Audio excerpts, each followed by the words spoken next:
All right. Hey, everybody. Thanks so much for joining us on Community Matters. And we're so excited to have two wonderful folks with us here.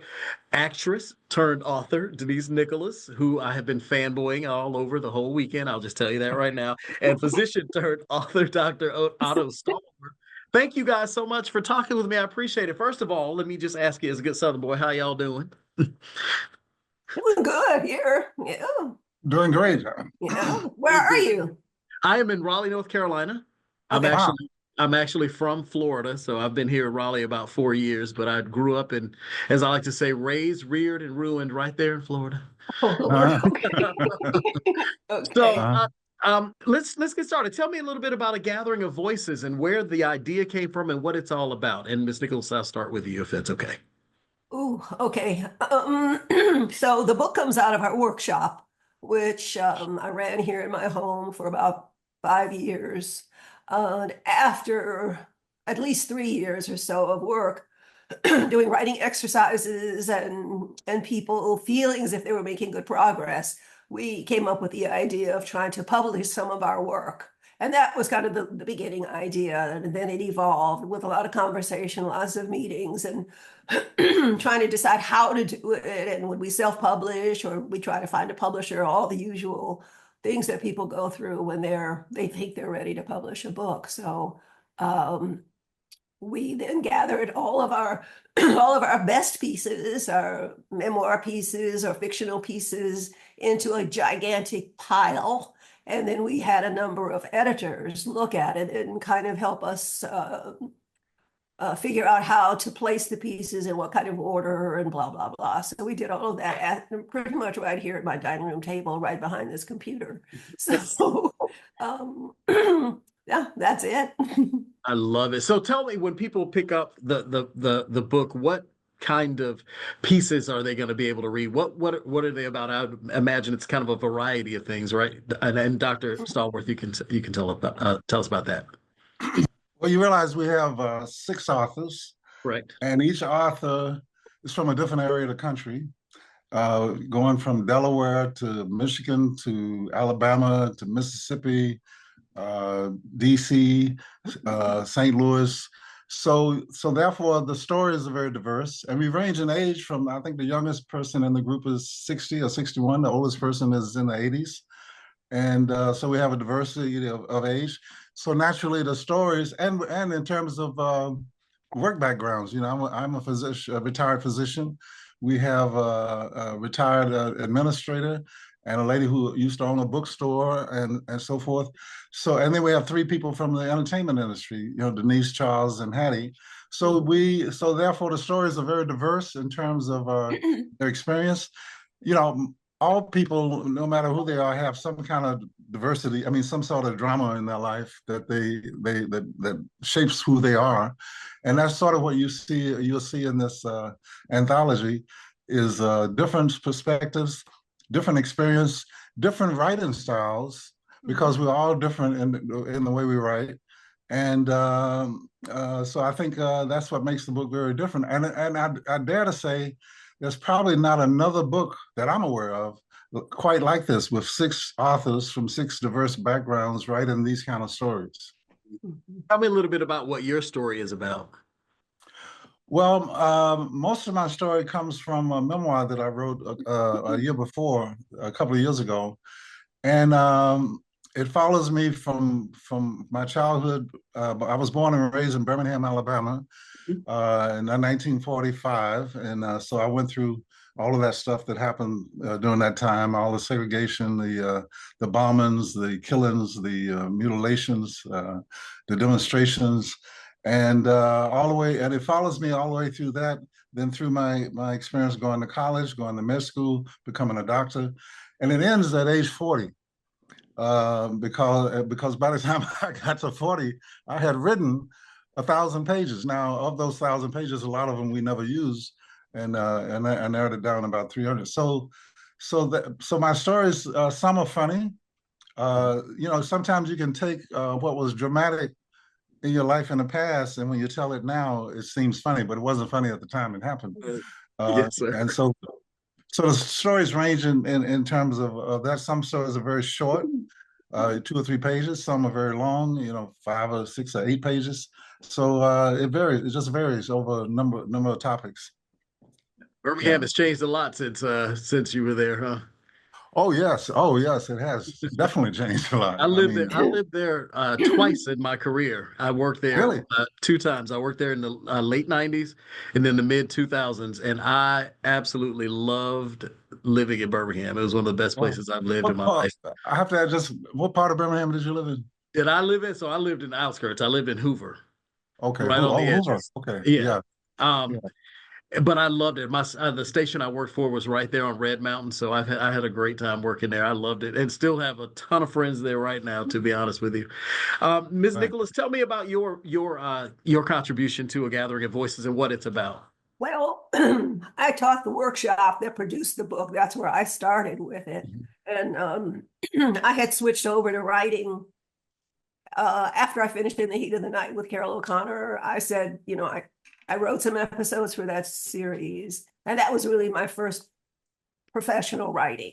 And I knew during Room 222 that writing was going to be in my life because I think that I have allergies, so please excuse me. And it's really bad Understandable. here today in LA. So yeah, I started dreaming about writing on Room 222, actually doing writing on In the Heat of the Night. This is a long stretch of time. And finally I had the confidence after the ones on In the Heat of the Night to move on to the next phase. And my novel Freshwater Road comes out in 2005, and that is a direct result of the confidence I gained from writing with Carol O'Connor and him kind of pushing me. He was wonderful that way. So I said, I got to do this. This is my dream, and I'm going to do it. If I stumble, if I fail, I'm going to do it, because you will never know unless you do it. That's So right. My that first mom book always was says that. nothing fails but a try. So There you go. So I so then I was in kind of a slump over here in terms of writing. I had started another book and I didn't want, and then I got kind of bogged down. So then I created the workshop itself. And the workshop, the Longwood Writers Workshop, is where we all come together. And my pieces in the book, the first piece I have in there is called Willie and Ione, and it's a love story that I will that I will be working on as a novel as soon as we get finished with all of this. And then my second piece was originally published in Essence magazine. It was my first published piece in the 1970s. she froze there. Excerpt from Freshwater Road. So. Sorry, froze up just a hair for a second on there. You said that Essence piece was your first published piece? It was the first published piece. It was in Essence magazine in about 1976. And it's called, the original title was Augustine Myrtle, Marty and Me, and I changed it because it was based on a real experience. So in the anthology, I went back to the reality, the real names of the real people. They were family members, my sister and aunt, and a play aunt, and we took a trip. We had a new Mercedes, so I said, come on, ladies. They came out from Detroit. We're going up to San Francisco in my new car. So we got in the car and off we went, and it was quite an adventure. By the time we got back home, honey, we were tired on many fronts. But it was fun. It was great fun. And I know you didn't write the other pieces. Can you just give us a little sense of what the other authors were contributing to the work as well? Go ahead, Otto. You have. Well, most of them were very personal stories. And Gwen, G.W. Williams, as she likes to be referred to, hers comes from, some of them were fictional, but she was kind of, her job, I forgot exactly her title, but it took her to all kinds of places in the Middle East and foreign countries and working and whatnot. So some of the stories are fictional, and some of the stories are based on that experience. And then, of course, Charles Johnson's pieces are very, very personal. So it's a variety of stories. And Denise Billings' piece is a piece about spousal abuse. Yes, that is yes. Very, oh, yes, yes, it's yes. really, really strong. Yes. And We had the- a book signing about 2 weeks ago. I forget exactly how long ago, but the feedback on that was just really very impressive, and they were impressed by how heartfelt the stories, in particular from Charles, and in particular from Gwen and Hattie, because it reveals. I mean, it's something to get up and talk about the trauma or the pain you had at some point in your life, and so it was very heartwarming, and everyone thought that it was just a tremendous experience from all the feedback I got, and I felt it too. Sitting there on the stage listening to them reading their stories was very impactful. It was great. We Yeah. had People- over 300 people in the audience. I mean, how many Yes. book signings do you go to that have that many people? Not It was many. over 300 people. I was like, Yes, that's right. That's yeah, right. yeah.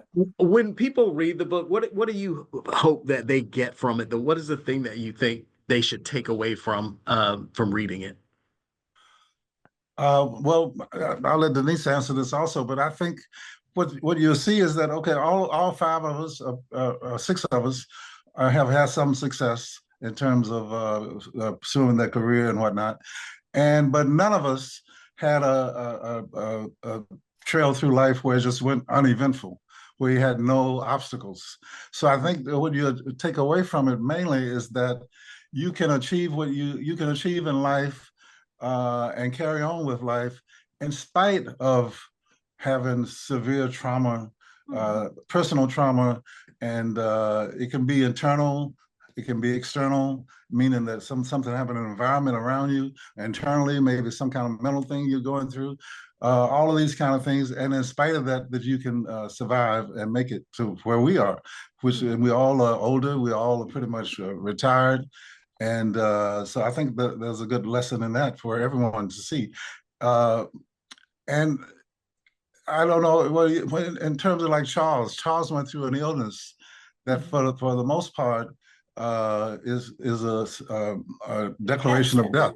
Yeah, pancreatic cancer, and he reversed that. So he tells a very heartwarming story about going through that. So I think just to live through that and when he reads that story, when you read the story, you can feel what he was going through. I mean, it's really incredible writing. So I think that theme carries through the book for each one of us, even if it makes the story, even if it comes out as a humorous way. It was a very painful thing at the time. Yes. Yeah. Yeah, I think one of the beauties of being a creative person or an artist is that you can take those negative or those experiences that made you stumble and fall and rework them into something artful, something that other people can get something from. It's not just on you, it's that you put it out there. And other people say, I had the same thing happen to me and I got through it. I got through it. And that is a theme throughout the book. We got through it, no matter what it was. The deaths of people close to us, a woman who was beaten almost to stupefaction by a man she was married to. She got through it. She got through it. So there's a lot of that kind of lesson in the book. Yeah. And I think, from my perspective, when I joined the group, 2018, when Denise invited me, and I can remember my first meetings, I didn't have a clue as to what I was doing. And I was sitting around five who I felt were geniuses, the other five people, because they would read something and they have all these comments and they come from this story. I didn't know what the hell was going on. I mean, I had no, I wasn't a writer. I just came from reading medical books. So I have it inspired me to work very hard to try to be as good as they were, and I am 10 times better, but as I've said before, now they're 10 times better. So I'm still sort of at the bottom of the totem pole. And when I read that stuff, I realize how different we are in terms of our writing style. I mean, it's different, but it's all quality writing. And I think that's going to be that is the appeal of the book, because you're reading these stories. It's not like reading a complete novel where, you're going through this, that, other. It's, you go through different emotions as you read each story, because some are very serious, some are funny, some are lighthearted. And I think that's what people should be able to take away from the book. We're going to take Yeah. a short break, and then I have Sure. some questions, and then we'll come right back. Stay with us. We'll be right back. Thank you guys for staying with us. I have a question for you. So I'm going to start with Ms. Nicholas because I want to talk a little bit about acting career and shifting from acting to writing. First of all, I want to ask you what your favorite character that you've ever played is. Before you answer, I'm gonna tell you what mine is. Okay, tell me. I think it was and forgive me if I get the name of the because there were two movies, Uptown Saturday I Night. know what you're gonna say because it's my favorite too. I know exactly what you're gonna say. When you Let's do it said, again. Tell this child to get this To thing get out that of good my out my face before I make her eat it. Is that your favorite role too? Oh my goodness, I Love have to that. tell you, I That have is been my favorite acting role, as small as it is, it's my favorite acting role of all time. There's what made nothing it your I've ever favorite? done better than that. I What love made it your favorite? the comedy. I love comedy. I really do. I mean, I like the blonde wig and the big boobs and the high heel boots that I couldn't walk in. I mean, it was the most fun. And I had to, I mean, when Sidney didn't read me. He didn't want to read me for the part. And I was like, I was so upset with him. And I said, I can do this. I can do this. He said, no, you're too glamorous. This is not a glamorous. I said, I'm not glamorous. I've been playing a guidance counselor in a high school. What's glamorous about that? I had to Yeah. beg and did the same thing with Carol O'Connor on In the Heat of the Night. No, you're too, you look too glamorous and blah, blah, blah. I said, what? What? Am I an actor or not? So Exactly. Can I tell you what? I told my mom I was interviewing you, and she said she brought that scene up to her. She said that gum, Lord, she was chewing that Wow. gum. I said she was giving that gum hell. It was awesome, though. I loved it. it's fun because my dad would never let me chew gum and crack gum. If I had gum in my mouth, he'd hit me in the back and it would pop out of my mouth. So I got a chance to just crack it. And he went with me to the opening night in New York. So he was absolutely on the floor laughing. He was Oh hysterical. my goodness. I'm glad. I'm so excited to know that was your favorite role too, because that's the one that I Absolutely. will Could have always done that remember. again and again. I love that character.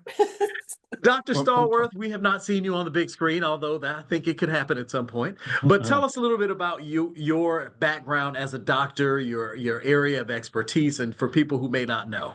Okay, well, first I want to say that my favorite show of hers was Okay. Room 222 because that show came on very early, and everybody, all the guys I knew, were in love with Denise Nicholas on that show because she was the prettiest lady on TV, white or black, and so that was the thing. So the question was what? Just tell us about your medical practice Oh, and that whole thing, and how you yeah. got to Well, where you are. I don't know where to start, but I can say that I went to medical school. I went to all black everything, all black high school, elementary school, high school. Howard University was predominantly black, and then Meharry Medical College, which was very black. And by the way, I'm a little excited still because I went to my 55th class reunion over the weekend, and I won the award for Alumnus of the Year. Congratulations. That's And I fantastic. was in total shock. My daughter was there. I wonder why's my daughter come in and bring a boyfriend and my grandson and all these people here, just for my reunion. But that's why they knew and I didn't know. So it was a surprise. So I started out doing the internship. Left Meharry. I went to Ohio to do a internship. And then I came to UCLA to do a residency. I was planning to go back and live in Atlanta, Georgia, but I ended up staying here. And I practiced for for almost 50 years of anesthesiology. The last 22 years of that practice was in cosmetic surgery, plastic surgery centers around LA and Beverly Hills. Mhm. And then There's plenty of that. I was gonna say, never without work. Plenty of were you? that. You must have been working morning, noon, and night. Right. So and then when I started retirement in 2000, slowly in 2015, completed around 2017, and I started writing. When I started to Howard, I got they give you tests, a reading test, a math test, and a reading test, math test, and English test. And if you don't pass those tests, you have to take what they call remedial in that particular course, which means you get no credit. And I failed the remedial English. And I had come from a high school where I had a 4.0 average. And I'm thinking, now, how can I fail English? So I've always had a thing about that. And I wanted to prove that I could do English. So when I started retirement, I decided that I wanted to focus on something that I always had a beef about, and that was saying that I couldn't write. So I started studying writing, and then that led me to Denise invited after I turned the screenplay over to Denise, and which she said she read, but I'm not sure. If I didn't read it, you wouldn't be at the table. Right, okay. And then I got I'm the invited. teacher. So No, I read it. He was good. I said, "Come on to the table, man. Come on." yeah. So that's sort of my story in a nutshell. That's fantastic. It's interesting how things that happen in our childhood kind of develop something we want to do later in life. But I can tell you, I was horrible at math, but I'm still not trying to figure that out. I'm good. I'll stick with I'll stick with what I'm doing here. So I have a question for both of you. When it comes to your favorite authors, who is at the top for you? Who are your favorite authors? Miss Nicholas, I'll ask you first. Ooh, Or is that like picking your favorite child? You just can't, because you there like are so many. favorites. Toni Morrison for sure, and let me see. There's the Love in the Time of Cholera is my favorite book, and that is what's his name? I forgot his name that quick. The South American author. It's a gorgeous book. I think that may be my favorite book of all time, Love in the Time of Cholera. Love in the Time of Cholera. I'll have to check that one out. Toni Morrison actually is my favorite author as well. And it's funny because when I read The Bluest Eye, which was fine. That was an easy read. And then I read Beloved.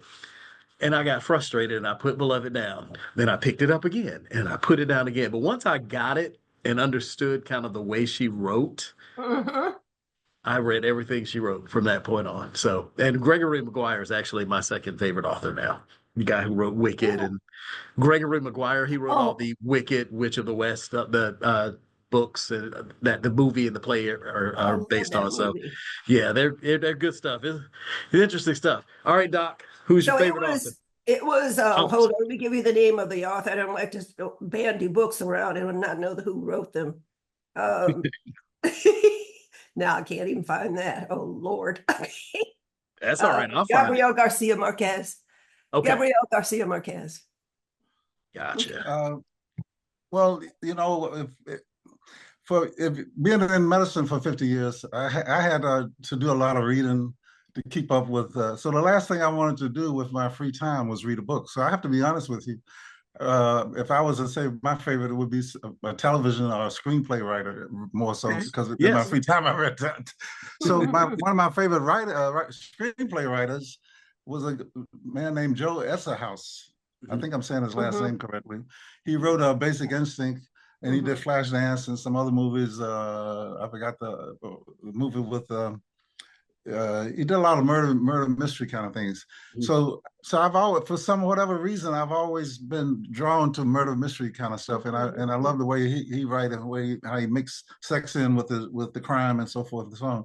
So I'm working on a murder mystery now called Murder at Beauty World, and it's based on that kind of flavor of that Joe Esselhaus had, and I know this may not be what probably a little weird for me for that to be my favorite, but that's the favorite. I just didn't read many. I think it's great.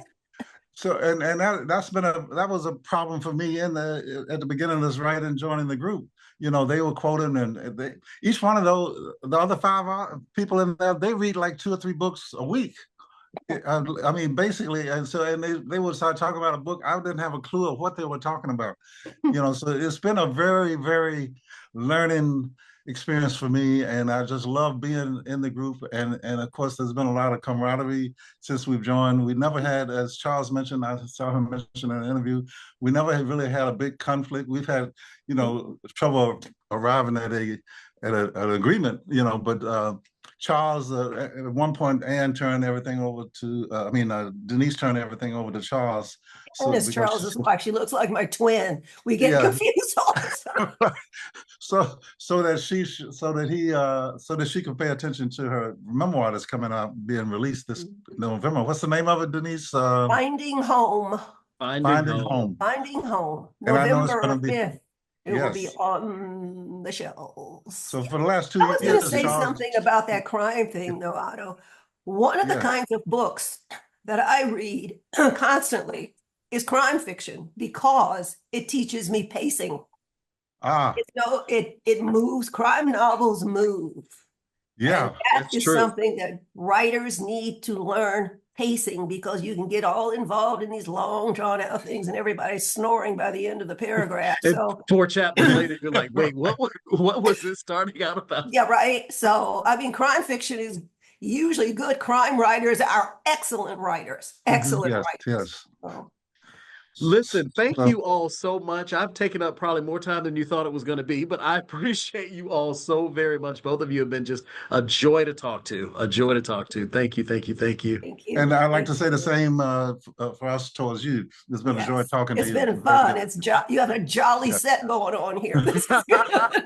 And we have to I talk. We have appreciate to it. talk later about your Birmingham experience. I don't know many people that have been to Birmingham and Oh, end up in someplace else. You know. I loved it. So- I actually left and moved back to Florida and then moved back to Birmingham. And I was like, I keep telling people, I just keep going in circles. I keep going And- around and- circles.